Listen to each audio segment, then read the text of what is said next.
9வது வசனம் அது இருக்கக்கூடாது. என்ன சொல்லப்படுகிறது? சண்டைக்காரராய் இருந்து சத்தியத்திற்கு கீழ்ப்படியாமல். சத்தியம் என்றால் இயேசுவுக்கு, சத்தியம் என்றால் வசனம், சத்தியம் என்றால் தேவனுடைய வார்த்தை, சத்தியம் என்றால் தேவனுடைய நீதி, தேவனுடைய பிரமாணம். சண்டைக்காரராயிருந்து சத்தியத்திற்கு கீழ்ப்படியாமல் அநியாயத்திற்கு கீழ்ப்படிந்திருக்கிறவர்.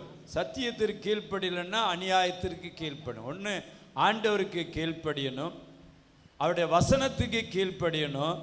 தேவனுக்கு கீழ்ப்படியாமல் வசனத்துக்கு கீழ்ப்படியாமல் இருந்தால் நம்ம நினைச்சோம் பிசாசுக்கு கீழ்ப்படுகிறோம், பிசாசுனுடைய எண்ணங்களுக்கு கீழ்ப்படுகிறோம் என்று அர்த்தம். இந்த ரெண்டும் எனக்கும் உங்களுக்கு இருக்கக்கூடாது. சில நேரம் வந்துடுது, அது நானாக இருந்தாலும் மற்றவர்களாக இருந்தாலும் சில நேரம் என்ன செய்யுது, இந்த 8வது 9வது வசனத்துள்ள தவறான காரியம் வந்துடுது. அது எனக்குள்ளே இருந்தாலும் சரிதான், நமக்குள்ளே இருந்தால் சண்டைக்காரராக இருப்போம் என்றால், அநியாயத்திற்கு கீழ்ப்படிவோம் என்றால், பொல்லாங்கு செய்வோம் என்றால். இங்கே பொல்லாங்கு செய்கிற எந்த மனுஷ ஆத்துமாவுக்கு என்று சொல்லப்படும். பொல்லாங்கு நம்முடைய வாழ்க்கையில் இருக்கக்கூடாது. நான் இன்றைக்கு செய்தி கொடுக்கக்கூடாது, அழைக்கப்பட்ட தேவ மனிதன் கொடுக்கணும்னு நினச்சிருந்தேன். திடீரென்று ஒரு தீர்க்கதரிசி எனக்கு ஃபோன் போட்டாங்க. ஃபோன் போட்டு இந்த வாரம் நீங்கள் கர்த்தருடைய செய்தியை கொடுக்க ஆவியானவர் உங்களுக்கு ஃபோன் போடும்படியாக எனக்கு சொன்னார் என்று சொன்னாங்க. இல்லை ஐயா, என்னை இன்றைக்கு நான் ஆயத்தமாக இல்லை, அதனால் முடியாது அப்படின்னா. இல்லை, நீங்கள் ஒரு நொறுக்கப்பட்ட பாத்திரங்கிறத ஆண்டவர் எனக்கு காண்பிக்கிறார். உங்கள் இருதயம் நொறுங்கி போயிருக்கிறது. சரி, அது நொறுங்கி போயிருந்தாலும் நான் ஆயத்தமாக இருந்தால் தான் நான் கொடுக்க முடியும் அப்படின்னா. இல்லை, நீங்கள் கொடுத்து தான் ஆகணும் அப்படின்ட்டு அவங்க ஆண்டவர் கர்த்தர் சொல்கிறாரு. நீங்கள் கீழ்ப்படியலைன்னா, கீழ்ப்படியாமல் போனால் அது உங்களுக்கும் ஆண்டவருக்குள்ள காரியமாக மாறிடும். அதனால் இந்த இடம் நீங்கள் கொடுக்கணும் என்று சொல்லி ஒரு தீர்க்கதரிசி சொன்னாங்க. அதனால் நானும் அதுக்காக ரெடி ஆகலை. ஆனால் அடுத்த நாள் காலையில் அதிகாலை ஜெபத்தில் இருக்கும்போது கர்த்தர் இந்த வசனத்தை எனக்கு காண்பித்து இதிலிருந்து நீ கொஞ்சம் நேரம் என்ன செய்யணும், பேசணும் அப்படின்னு சொல்லி கர்த்தர் எனக்கும் நமக்கும் இதில் வார்த்தையை கர்த்தர் வைத்து, ஆண்டவர் என்னோடு ஒரு ரேமா வார்த்தையை கர்த்தர் என் உள்ளத்தில் போட்டார்.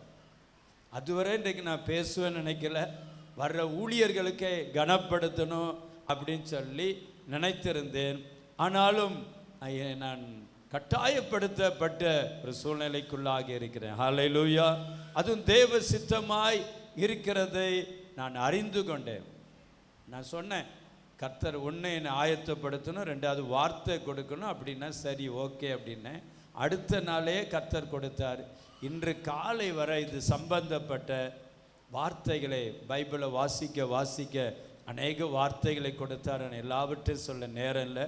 சுருக்கமாக நான் உங்களோட பேசும்படியாக விரும்புகிறேன். இங்கே 2 காரியம். ஒன்று, சோர்ந்து போகாமல் நற்கிரியைகளை செய்கிறது. இன்னொன்று, நன்மை செய்கிறது. இதெல்லாம் ஒரு பக்கம். இன்னொரு பக்கம் சண்டைக்காரராயிருக்கிறது, பொல்லாங்கு செய்கிறது. இந்த 2க்கும் அவங்க அங்கே அப்போஸ்தலனாகிய பவுல் மூலமாக ஆவியானவர் நற்கிரியை செய்தால், நன்மை செய்தால் தேவன் என்ன செய்கிறார்? சண்டைக்காரராக இருந்தால், பொல்லாங்கு செய்தால் அவர்களுக்கு என்ன உண்டாகும் என்று ஆண்டவர் ஒரு எச்சரிப்பை எனக்கும் நமக்கும் ஆண்டவர் கொடுக்கிறார்.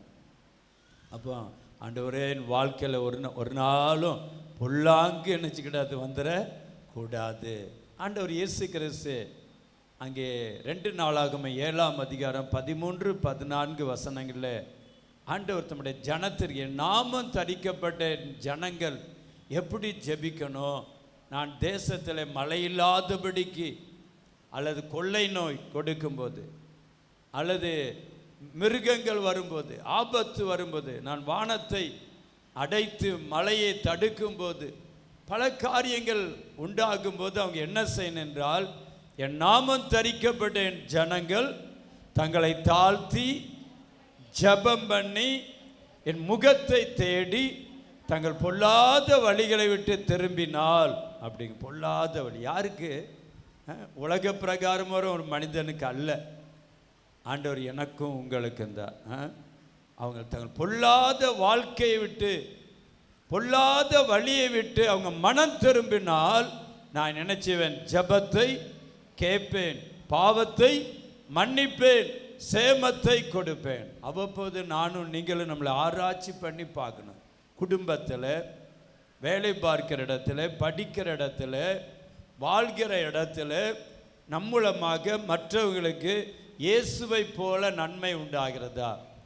அப்போஸ்தலர் 10:38 வாசிக்கிறோம், நசரேயனாகிய இயேசுவை தேவன் பரிசுத்த ஆவியினாலும் வல்லமையினாலும் அபிஷேகம் பண்ணினார். தேவன் அவருடனே கூட இருந்தபடினாலே அவர் எப்படி இருந்தாரா? நன்மை செய்கிறவராக, பிசாசின் வல்லமையில் அகப்பட்ட யாவரையும் குணமாக்கிறவராக சுட்டி தெரிந்தார். வசனங்கள் முடியுமானால் நீங்கள் டிவியில் போடும்படியாக கேட்கிறேன். என்னுடைய அற்பமான முகம் அல்ல, வசனம் மகிமையான வசனம் சொல்லும்போது உங்களால் முயற்சி பண்ணி பாருங்கள். வசனம் போட்டால் நலமாக இருக்கும். கர்த்தருக்கு மகிமை உண்டாவதாக. இயேசு நினைச்சதாரா? அவருடைய பேச்சு நன்மை செய்கிறரா இருந்தது. அவருடைய உள்ளத்தில் உள்ள எண்ணங்கள் யாருக்கு நன்மை செய்யலாம். அதனால தான் கல்யாண வீட்டில் குறை ஒன்றுன்னு அற்புதம். வனாந்தரத்தில் ஒருத்தருக்கு ஆகாரம் இல்லை, ஒரே ஒரு சிறுவன் 5 அப்பம் 2 மீனை கொண்டிருக்கிறான். ஆனால் 3 நாட்களாக வசனத்தை வாஞ்சியோடு ஆண்டவரை கேட்டுக்கொண்டிருக்கிறாங்க. ஆண்டவர் இயேசு உங்களை வெறுமையாய் அனுப்பிவிட்டால் வழியில் சோர்ந்து போகல என்று 5 அப்பம் 2 மீனை ஆசீர்வதித்து திரளான ஜனங்கள் திருப்தியாய் சாப்பிட்டு போக கர்த்தர் உதவி செய்தார். நாயின் என்ற ஊருக்கு இயேசு போகிறார். அங்கே ஒரு விதவையின் மகன், ஒரே ஒரு மகன், அவள் கைம்பன், அவன் வாலிபன், மரித்து போன அவனை அடக்கம் பண்ணும்படி பாடையில் அவனை சுடுகாட்டு கொண்டு போயிட்டு இருக்கிறாங்க. இயேசு அங்கே போனார்.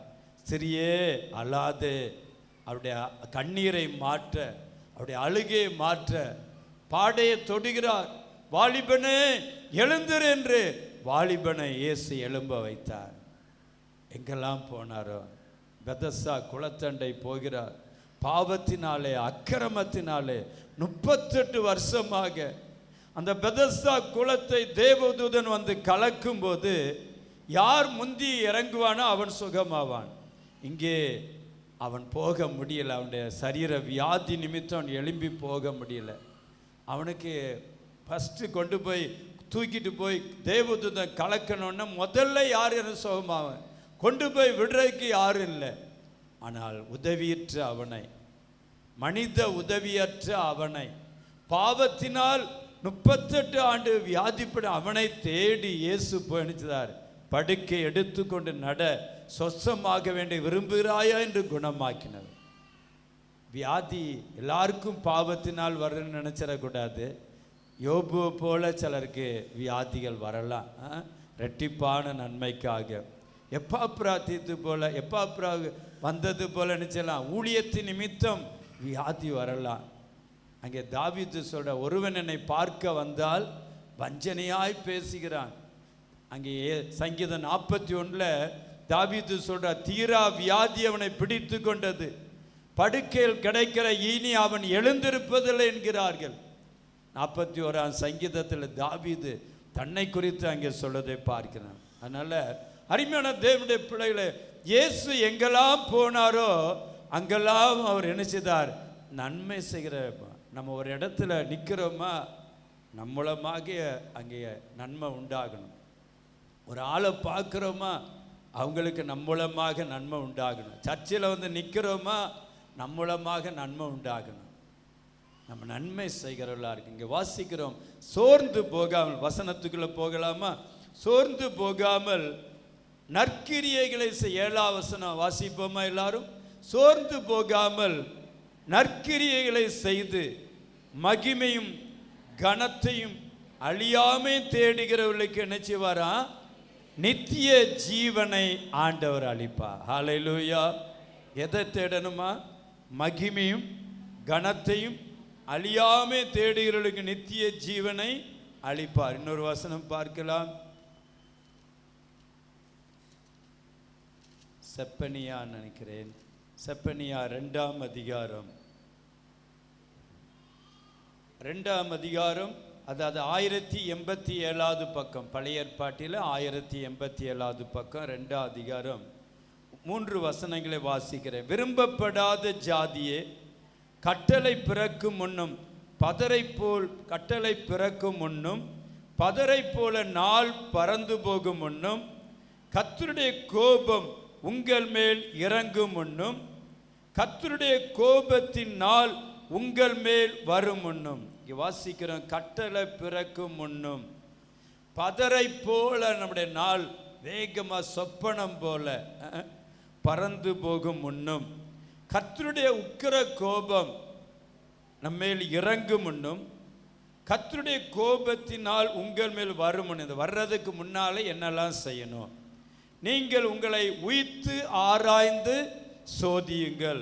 3ஆம் வசனம், தேசத்தில் உள்ள எல்லா சிறுமையானவர்களே, கர்த்தருடைய நியாயத்தை நடப்பிக்கிறவர்களே, அங்கே 3 காரியம். கர்த்தரை தேடுங்கள், நீதியை தேடுங்கள், மனத்தாழ்மையை தேடுங்கள். என்னால் 3 காரியம் தேடணும்.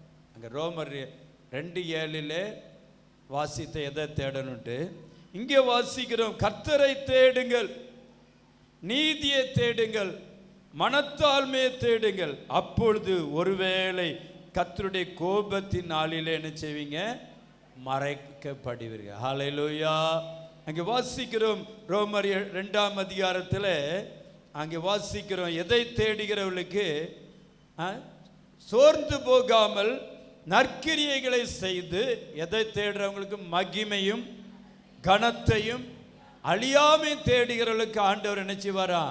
நித்திய ஜீவனை அளிப்பா. ஹல்லேலூயா. நம்ம எதை தேடணும்? கர்த்தரை தேடணும், நீதியை தேடணும், மனத்தாழ்மையை தேடணும். செப்பனியா 2ஆம் அதிகாரத்தில் வாசித்தோம். இங்கே வாசிக்கிறோம், மகிமையும் கனத்தையும் அழி. உலக பிரகாரமான மகிமை அல்ல, உலக பிரகாரமான கனம் அல்ல. போன வாரத்தில் சுவிசேஷ வெஸ்லி மேக்ஸ்வெல் அவங்க மூலமாக ஆவியானவர் தீர்க்கமாக தெளிவாக பேசினார். என்ன பேசினார்? அங்கே வாசித்தோம், கேட்டோம். அந்த பரலோகத்தில்ங்க வெளிப்படுத்த 4ஆம் அதிகாரத்தில் பரலோகத்தில் மூப்பர்கள் ஜீவன்கள் நினைச்சதாங்களா? வணக்கமாய் விழுந்து தங்கள் கிரீடங்களை ஆண்டவருக்கு முன்பதாக சாஷ்டாங்கமாக கிரீடத்தை வைத்து அவரை தொழுது கொண்டார்கள், அவர்கள் ஆராதித்தார்கள் என்று நாம் கேட்டோம். கிரீடம் என்றால் என்ன? போன வாரத்தில் கேட்டோம். ஆண்டவர் நமக்கு ஒரு என்னென்னலாம் வாழ்க்கையில் முக்கியமானதை கொடுத்துருக்கிறாரோ அதெல்லாம், ஒரு கார் கொடுத்துருந்தா அந்த காரை அவருடைய பாதத்தில் வைக்கணும். நமக்கு ஒரு பொருளை கொடுத்துருக்கிறான்னா அந்த கனம், அந்த பொருள்னால் வருகிற மகிமையை கர்த்தருடைய பாதத்தில் வைக்கணும். நமக்கு கிடைத்த ஆசீர்வாதங்கள், நாட்கள், பலன், சுகம், தாளந்துகள், கிருபைகள் எல்லாவற்றையும், அந்த கிரீடம், நமக்கு கிரீடம் மேன்மையாக இருக்கிற எல்லாவற்றையும் இயேசுவின் பாதத்தில் வைக்க வேண்டும் என்று கர்த்தருடைய தாசன் மூலமாக நாம் கேட்டோம். ஆண்டவர் தீர்க்க தரிசனமாக பேசினார். சில நேரம் அதை நம்ம பிடிச்சிக்கிட்டு அதை பாதுகாக்க, அந்த கனத்தை பாதுகாக்க, அந்த கிரீடத்தை பாதுகாக்க, ஒருவனும் உன் கிரீடத்தை எடுத்துக்கொள்ளாதபடி உனக்குள்ளதை பற்றி கொண்டிரு என்று ஆண்டவர் பிலதெல்பியா சபைக்கு சொல்ற. அது வேற அர்த்தம். அது என்னென்றால், பிசாசனுடைய அபிஷேகத்தை, ரட்சிப்பை, ஆண்டவருக்கும் நமக்குள்ள அந்த உறவு, தேவனுக்கும் நமக்குள்ள அந்த ஐக்கியமாகிய அந்த கிரீடத்தை பிசாசு பாவத்தினாலே, உலகத்தினாலே, கண்களின் இச்சை, மாம்சத்தின் இச்சை, ஜீவனத்தின் பெருமையை கொண்டு எப்படி ஏதேன் தோட்டத்தை விட்டு ஆதாம் ஏவாள் துரத்தப்பட விளக்கப்பட்ட கனியின் மீது ஏவாளுக்கு ஒரு இச்சையை உண்டாக்கி அவங்க தேவன் அவர்களுக்கு கொடுத்த மகிமையை பிசாசு இழந்து போக வைத்தான். ஆனால் இயேசு சொன்னார், பிசாசு அவன் திருடன், திருடவும் கொல்லவும் அழிக்கவும் வேற ஒன்றுக்கும் வரான். ஒரு முறை ஒரு பிரதர் வந்து அவர் நம்ம சபையில், சிஎஸ் சபை வந்து எனக்காக ஜெபம் பண்ணுங்க அப்படின்னாரு. என்னையா இந்த வாரத்தில் நான் 1,00,000 ரூபா மிஸ் பண்ணிட்டேன் அப்படின்னாரு. அப்படியா, எப்படி மிஸ் பண்ணீங்க அப்படின்னு. நான் பேங்க்கில் போய் பணம் எடுத்துட்டு ஒரு மஞ்சப்பையில் வச்சு பைக்கில் முன்னால் வச்சுருந்தேன். ஒரு கடையில் போய் ஒரு ஜாமான் வாங்கணும். அப்போ நான் வண்டியை நிப்பாட்டிட்டு ஜாமான் வாங்கணுங்கிறக்காக இறங்க போகிறேன். என் முன்னால் ஒரு 10 ரூபா நோட்டு, அப்படியே ஒரு 4-5 நோட்டு அப்படியே இங்கிட்டும் அங்கிட்டும் அப்படியே சிதறி கிடந்துச்சு. இது உடனே எனக்கு ஒரு ஆசை வந்துடுச்சு. இந்த 10 ரூபா நோட்டு கிடக்குது, சும்மா கிடக்குது அப்படி சொல்லி நினச்சிட்டேன். வண்டியை நிப்பாட்டிட்டு நல்லா 1,00,000 ரூபா பணம் கையில் வந்திருக்குது. இதையும் ஆண்டவர் கொடுக்கிற தெய்வம் கூரையை பிச்சுக்கிட்டு போடுவாரா அப்படின்னு சொல்லிட்டு நினச்சிட்டேன். நான் போய் அது காற்றுல இங்கே எங்கேயும் போயிட்டு அப்படி எடுத்துட்டு என் வண்டியில் ஏறி உட்காந்துட்டு மஞ்சப்பையை பார்க்குறேன், காணோம். பாருங்கள், ஒரு பணத்தை எடுத்து வந்து பின்னாலே ஒருத்தர் பார்த்துட்டு வந்து என்ன செய்யலாம் அப்படின்னு சொல்லி அந்த 10 ரூபா ஒரு 33 நோட்டு தான் அவர் எடுத்தாரா. அது காற்றுல இங்கே எங்கேயும் போய்கிட்டு இருந்து ஓடி எடுத்தார். ஆனால் 1,00,000 ரூபாய் இழந்து போய்விட்டார். அநேக வேளையில் நம்ம என்ன சென்றால் கண்களின் இச்சை, மாம்சத்தின் இச்சை, ஜீவனத்தின் பெருமை, பண ஆசை, பொருள் ஆசை என்ன சென்றால் தேவனுக்கும் நமக்குள்ள உறவை அது திருட. அதனால தான் ஒருவனும் உன் கிரீடத்தை எடுத்துக்கொள்ளாதபடி உனக்குள்ளது ஆண்டவர் நமக்கு கொடுத்த அபிஷேகம், ரட்சிப்பு, ஊழியம், கிருபைகள் அதை பிசாசு எடுக்க பார்ப்பான். எப்படியாவது ஒரு சூழ்நிலை, ஏதேன் தோட்டத்தை விட்டு ஆதாம் ஏவாள் துரத்தப்பட சர்ப்பமானது தந்திரமாய் நுழைந்து ஏவாளோடு பேசி அவளை வஞ்சித்ததை பார்க்கிறோம். அதனால்தான் புதிய ஏற்பாட்டில் 2 கொரிந்தியரில் பவுல் மூலமாக ஆவியானவர் சொல்லுகிறாரு, சர்ப்பமானது தன்னுடைய தந்திரத்தினாலே ஏவாளை வஞ்சித்தது போல உங்கள் மனதும் கிறிஸ்துவை பற்றிய உண்மை நின்று விலகப்படுமோ என்று பயந்திருக்கிறேன். சர்ப்பமானது தன்னுடைய தந்திரத்தினால்தான் பிசாசின் தந்திரங்கள் என்று சொல்லப்பட்டிருக்கிறது. 2 கொரிந்தியர் 2ஆம் அதிகாரத்தில் அப்போஸ்தலனாகிய பவுல் ஒரு காரியத்தை சொல்வதை குறித்து நாம் வாசிக்கிறோம். 11வது வசனம், சாத்தானாலே நாம் மோசம் போகாதபடிக்கு அப்படி செய்தேன், அவனுடைய தந்திரங்கள் நமக்கு தெரியாதவைகள் அல்லவே. என்னன்னு சொல்லிட்டு அதுக்கு முன்னால அவர் என்ன சொல்றார் என்றால், நான் 1ஆம் வசனத்தில், நான் துக்கத்துடனே உங்களிடத்தில் மறுபடியும் வராதபடிக்கு எனக்குள்ளே தீர்மானித்து கொண்டேன். நான் உங்களை துக்கப்படுத்தினால் என்னாலே துக்கமடைந்தவனை அல்லாமல் எவன் என்னை சந்தோஷப்படுத்துவான்? என்னுடைய சந்தோஷம் உங்கள் எல்லாருக்கும் சந்தோஷமாய் இருக்கும் என்று நான் உங்கள் எல்லாரையும் பற்றி நம்பிக்கை உள்ளவனாயிருந்து நான் வரும்போது என்னை சந்தோஷப்படுத்த வேண்டியவர்களால் நான் துக்கம் அடையாதபடி அதை உங்களுக்கு எழுதினேன். அன்றியும் நீங்கள் துக்கப்படும்படிக்கு எழுதாமல் உங்கள் மேல் நான் வைத்த அன்பின் மிகுதியை நீங்கள் அறியும்படிக்கு மிகுந்த வியாகுலமும் மன இடுக்கம் அடைந்தவனாய் அதிக கண்ணீரோடு உங்களுக்கு எழுதினேன். துக்கம் உண்டாக்கினவன் எனக்கு மாத்திரமல்ல, ஒருவாறு உங்கள் எல்லாருக்கும் துக்கம் உண்டாக்கினான். நான் உங்கள் எல்லார் மேலும் அதிக பாரம் சுமத்தாதபடிக்கு இதை சொல்லுகிறேன். அப்படிப்பட்டவனுக்கு அநேகரால் உண்டான இந்த தண்டனையே போதும். ஆதலால் அவன் அதிக துக்கத்தில் அமிழ்ந்து போகாதபடிக்கு நீங்கள் அவனுக்கு மன்னித்து ஆறுதல் செய்ய வேண்டும். அந்தப்படி உங்கள் அன்பை அவனுக்கு காண்பிக்கும்படி உங்களை வேண்டிக் கொள்கிறேன். நீங்கள் எல்லாவற்றிலும் கீழ்ப்படிந்திருக்கிறீர்களோ என்று உங்களை சோதித்து அறியும்படி இப்படி எழுதினேன். எவனுக்கு நீங்கள் மன்னிக்கிறீர்களோ அவனுக்கு நானும் மன்னிக்கிறேன். மேலும் எதை நான் மன்னித்திருக்கிறேனோ அதை உங்கள் நிமித்தம் கிறிஸ்துனுடைய சன்னிதானத்திலே மன்னித்திருக்கிறேன். ஆலையில் மன்னிப்பை குறித்து துக்கம் பவுலுடைய வாழ்க்கையில் துக்கம் உண்டாக்கின பவுலுக்கு மாத்திரமல்ல, அவனை சேர்ந்த பலருக்கு துக்கம் உண்டாக்கின ஒருவனுக்கு அந்த துக்கம் உண்டாக்கின அந்த தண்டனையே போதும். நீங்கள் அவனுக்கு மன்னிக்கணும், அவனுக்கு ஆறுதல் செய்யணும், அவன் அதிக துக்கத்தில் அமிழ்ந்து போகாதபடி நினைச்சினான். ஏனென்றால் பிசாசு வஞ்சிக்க பார்ப்பான். இதை வைத்து அவன் நம்மளை நினைச்சுவான், வஞ்சிக்க போவான். இந்த ஆள் இந்த தப்பு பண்ணிட்டாங்க, இந்த குற்றம் பண்ணிட்டாங்க அப்படின்னு சொல்லி அதை அதே மனதில் வச்சு அவங்கள அப்படியே துக்கத்தில் அமிழ்த்து விடக்கூடாது, தூக்கி எடுக்க வேண்டும். நம்முடைய ஆண்டவர் தூக்கி எடுக்கிறவராக இருக்கிறார். விழுந்து போன தாவீதின் கூடாரத்தை மறுபடி எடுப்பித்து, பாழாய் போனதை சீர்படுத்தி, திறப்புகளை அடைத்து முந்தின நிலைமைக்கு சீராக்கிற ஒருவனும் கெட்டுப்போது அவருக்கு சித்தம் அல்ல என்று வாசிங்க. ஹல்லேலூயா. கர்த்தருடைய நாமம் மகிமைப்படுவதாக. நான் வேகமாக சொல்லணும். கர்த்தருக்கு மகிமை உண்டாகட்டும். இங்கே வாசிக்கிறோம். நான் சொல்லி இந்த பொல்லாங்கு என்பதை குறித்து 1-2 வார்த்தைகளை காண்பித்து விட்டு நான் முடிக்க விரும்புகிறேன்.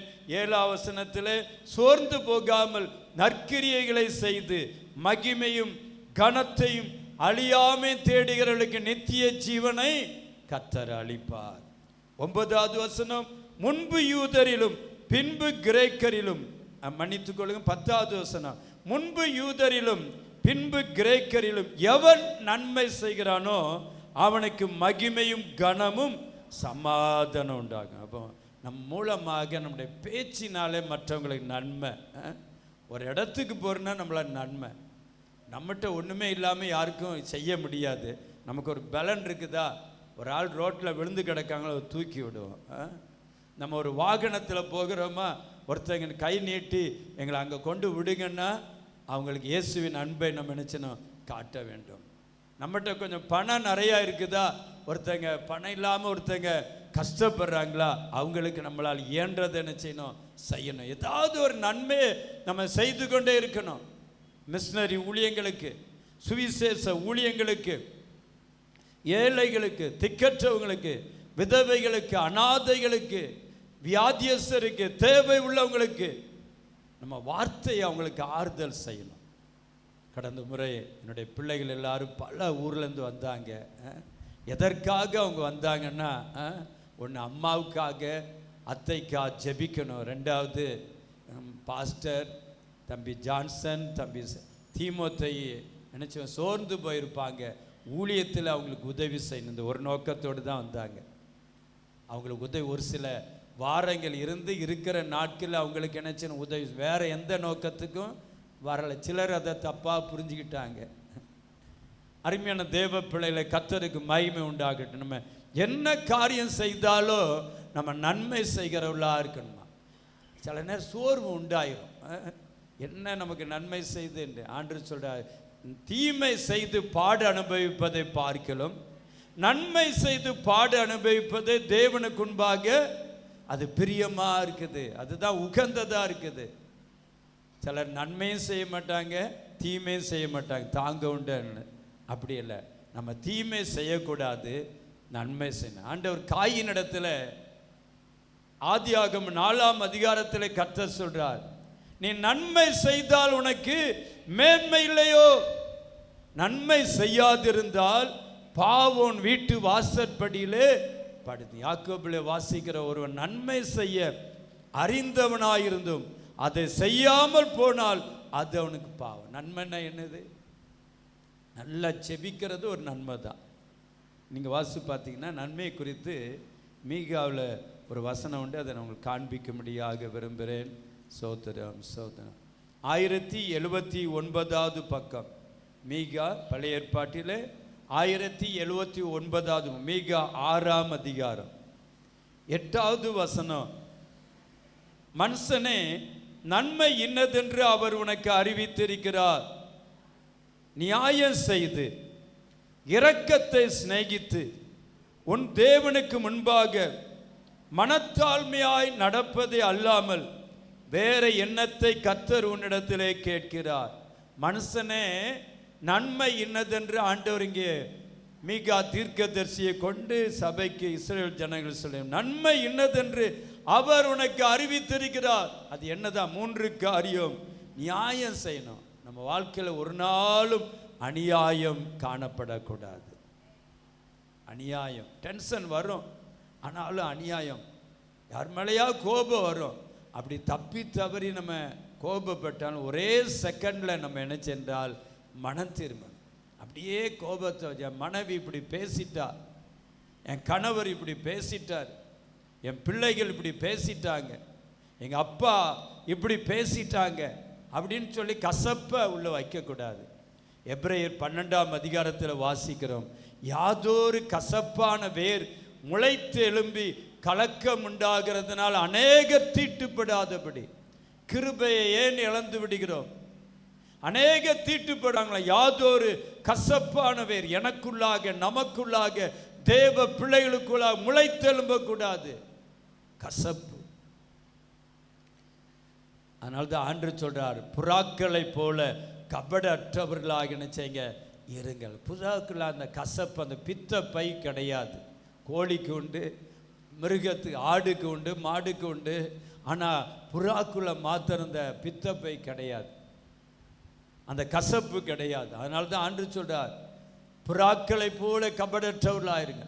ஆண்டவர் இயேசு ஞானஸ்நானம் எடுத்த போது ஆவியான புறாவை போல அவர் மேலே இறங்கினார். ஒரு காகத்தை போல அல்ல, பெரிய கழுகு போல அல்ல, ஆவியான இயேசுவிடத்தில் கசப்பு இல்லை. பாருங்க, அவர் சிலுவையில் தொங்கும் போது கூட யார் மேலே கன்னத்தில், இயேசுனுடைய கன்னத்தில் ஓங்கி அடிக்கிறாங்க. ஆண்டவர், நீ அற்பமான ஆளு அப்படின்னு அவனை பார்த்து சொன்னார். அவனை நினைச்சிடாரு, ஏப்பா என்னை அடிக்கிற அப்படின்னு கேட்குறாரு. கூடவே இருந்த யூதாஸ் காரியத்து 12 சீசர்கள் ஆண்டவரை முத்தமிட்டு காண்பிக்கிறார். ஆண்டவர் கேட்கிறார், சிநேகிதனே, முத்தத்தினாலையா மனுஷகுமாரனை காட்டி கொடுக்கிற அப்படிங்கிறார். துரோகி, நானாக இருந்து அப்படி சொல்லியிருப்பேன். 3 வருஷம் என்னோட இருந்து நீ இப்படி என் மூலமாக இத்தனை நன்மையை பெற்றுட்டு நீ என்னை காட்டி கொடுக்குறியோ, துரோகி, பாவின்னு சொல்லியிருப்பேன். ஆனால் இயேசு பாருங்க, அவர் பூரணர். அவருடைய அன்பு, அவருடைய இரக்கம், அவருடைய மனதுருக்கம், அவருடைய தயாள குணம். இன்றைக்கு யாராவது நமக்கு ஒரு தீமை செய்துட்டாங்கன்னா அதை வருஷம் முழு 10 வருஷம் 20 வருஷத்துக்கு முன்னால் நடந்ததாக இருக்கும். அதை சொல்லிக்கிட்டே இருப்போம்.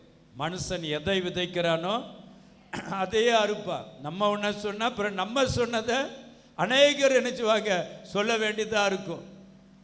அருமையான கர்த்தருடைய பிள்ளைகளே, ஆண்டவர் இயேசு பாருங்க எவ்வளவு அவர் அன்புள்ளவரான். பிதாவே இவர்களுக்கு மன்னி. இன்றைக்கு ஆண்டவருடைய அப்பத்தை புசிக்க போகிறோம், அவர் ரத்தத்தை பானம் பண்ண போகிறோம். ஆண்டவரே என்னை ஆயத்தப்படுத்துங்க என்று சொல்லி அபாத்திரமாய் பங்கு பெற்றால் அது ஆக்கினைக்கு ஏதுவா என்று பவுல் மூலமாக ஆவியான எச்சரித்திருக்கிறார். சிலுவையில் நமக்காக பிற்கப்பட்ட இயேசுடைய சரியன். அதை குறித்து மிஷனரி ஐயா கொஞ்ச நேரம் நம்மளோட சில வார்த்தைகள் நம்மோடு கூட பகிர்ந்து கொள்வாங்க. அருமையான தேவ நன்மை இன்னதென்று அவர் அறிவித்திருக்கிறார். என்னதான்? நியாயம் செய்து இரக்கத்தை சிநேகித்து. இரக்கம், நம்ம வாழ்க்கையில் இரக்கம். ஒரு ஆள் ரட்சிக்கப்படலையா, நமக்கு இரக்கம் வரணும். ஒரு ஆள் கஷ்டப்படுறாங்களா, இரக்கம் வரணும். இருதயத்தை கடினப்படுத்தக்கூடாது. இரக்க குணமுள்ளவர்கள் பாக்கியவான்கள், அவர்கள் இரக்கம் பெறுவார்கள். யாக்கோபு 2ஆம் அதிகாரத்தில் வாசிக்கிறோம், நியாய தீர்ப்புக்கு முன்பாக இரக்கம் மேன்மை பாராட்டும். இரக்கம் செய்கிறவனுக்கு இரக்கமான நியாய தீர்ப்பு. இந்த இரக்கம் இருக்கிறதா? அருமையான தேவ பிள்ளை, எது நன்மையா? நியாயம் செய்யணும், இரக்கத்தை சிநேகிக்கணும், ஆண்டவருக்கு முன்பாக மனத்தாழ்மையா இருக்கணும்.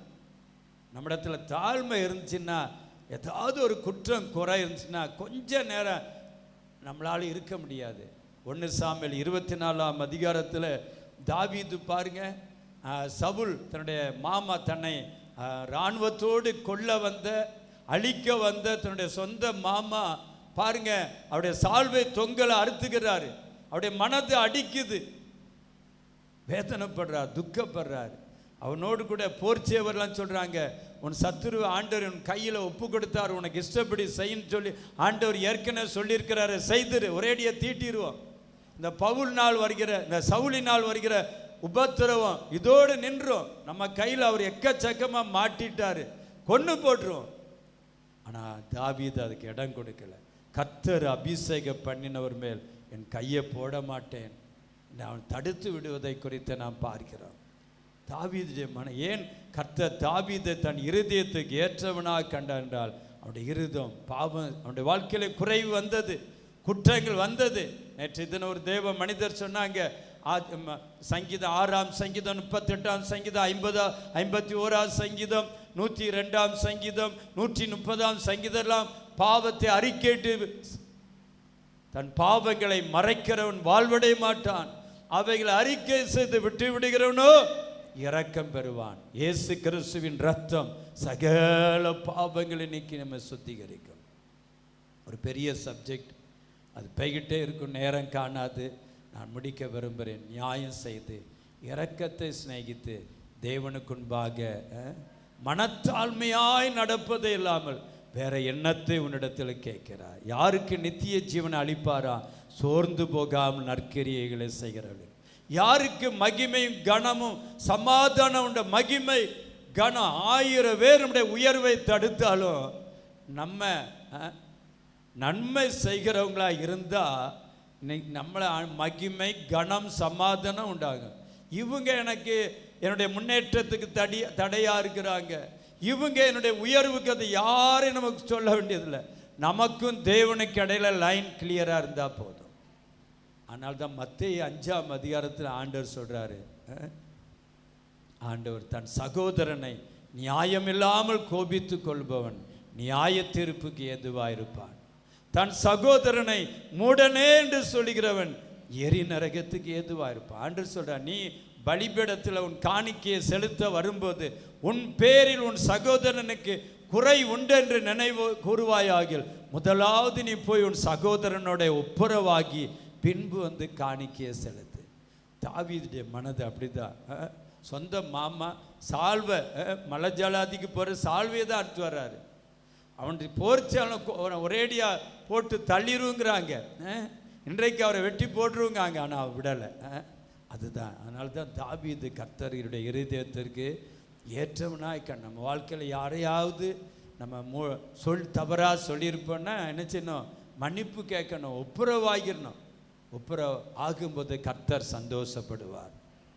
அதான் மனத்தாழ்மை, பாவத்தை அறிக்கையிடுகிற மனத்தாழ்மை நமக்குள்ளே காணப்படணும். என் வாழ்க்கையில் ஒருத்தர் துக்கப்படுத்திட்டேன்னா அடுத்த முறை பார்க்கும்போது அவங்கள சாரி கேட்குறது உண்டு. மன்னிப்பு என்னோட சின்னவங்களாக இருக்கலாம், வயது குறைந்தவங்களாக இருக்கலாம், ஒரு சின்ன பையனாக இருக்கலாம். அவங்கள இன்சல்ட் பண்ணிட்டேன்னா அவங்கள்ட்ட மன்னிப்பு கேட்குற அந்த ஒரு இது இல்லாட்டா ஆண்டவர்கிட்ட போய் அழுகிறது. ஆண்டவரே, நான் இவங்க மேலே எனக்கு கசப்பு. சிலர் வார்த்தையினால சொல்ல மாட்டாங்க, மூடனே அப்படின்னு சொல்ல மாட்டாங்க. இருதயத்தில் அவங்க மேலே கசப்பு வச்சுருப்பாங்க. அதுவும் தப்பு தான். நான் இவங்களை வார்த்தையினால தப்பாக சொல்லலை, ஆனால் இருதயத்தில் கசப்பு வைத்திருப்பேன் என்றால் அதுவும் சகோதர ஸ்நேகம் நிலைத்திருக்கிறது. இதோ சகோதரர் ஒருமித்து வாசம் எத்தனை நன்மையும் எத்தனை. கண்களை மூடலாமா? கொஞ்சம் செய்தியாக கொடுத்துருக்கிறேன். வர நாட்களை கர்த்தர் நம்மோடு கூட பேசுவாராக. கண்களை மூடி நாம் ஜெபிப்போம். மிஷனரி வினோத்குமார் அவர்கள் வந்து